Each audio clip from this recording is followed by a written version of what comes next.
කොහමද කට්ටියට ආයුබෝවන් කියලා පිළිගන්නවා ක්‍රිකට් ලකි YouTube channel එකට. අද මම අරන් ඇවිල්ලා දෙන්නේ 2020 ගේ ඉන්දියාව ලංකාව අතර තිබ්බ සුපිරිම T20 මැච් එක. එහෙනම් බලමු ඒකේ මොනවද මේ කියලා. තරන්දී කාසියවාසිය දිනෝ ඉන්දිය කණ්ඩායම පළමුවෙන් පන්දුවට පහර දීමට පිට්ටනියට බැහැ. දුෂීගේ පන්දුවක් හමුවේ ඉන්දිය කණ්ඩායමේ පළමු කඩුල්ල ලෙස සික්දවන් දැවී ගියේය. ඉන්පසු පිටියට පිවිසි පඩික්කල්කාරයාද ස්ථාවරවීමට පෙර ක්‍රීඩාගාරයට හරවා යැවීමට රමේෂය සමත් විය. වර්තමාන ක්‍රිකට් ලොව පෙරලිකාරයෙක් වන සැම්සන් කාරයාද ලකුණු බින්දුවකට දබා ගැනීමට වනී බොයි සමත් විය. සැමාට පසුපිටියේ ස්ථාවරවීමට ගයිකොඩ්ඩා උත්සාහ කළද අපේ වනී අයියා ඒකට ඉඩ දුන්නේ නැහැ. ඒ ගයිකොඩ්කාරයා ලකුණු 14කට දබා ගැනීමිනි. එසේ වෙතත් ඉන්පසු ඉන්දිය කණ්ඩායමේ කඩුළු එක පෙළට බිඳවැටුනේ ඉන්දිය කණ්ඩායමේ මානසික මට්ටම අසීරුවඩයකට දමමින්ය. එම කඩුළු දඩයමට ශ්‍රී ලංකා කණ්ඩායමේ සිටින දස්සා යකා නොහොත් චාමික වනියා වැනි ක්‍රීඩකයන් එක්විය.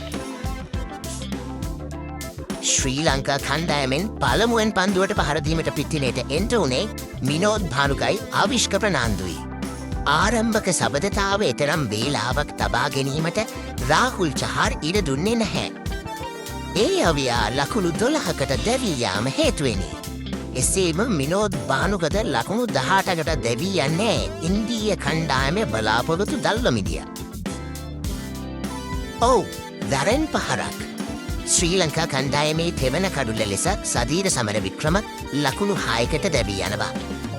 නමුත් ඉන්පසු පිට්ටනියට එන්ට වෙච්ච වනියා සමග එක් වූ ධනංජයා ඉන්දියානු පන්දු යවන්නන්ට එලව පහර දුන්නා.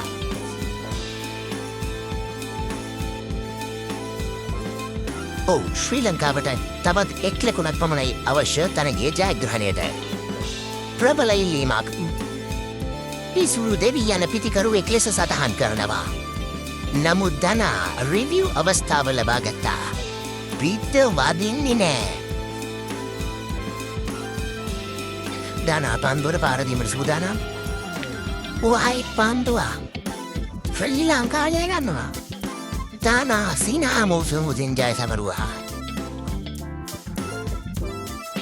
වැරදුනේ මටයි කියා තේරුණේ පමා වෙලා කෝටියක් ප්‍රාර්ථනා උසුන් කලේ ඔයා තම.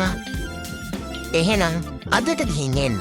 මේ වගේ තවත් වීඩියෝ බලන්න ක්‍රිකට් ලකි YouTube channel එක subscribe කරලා තියාගන්න. bye.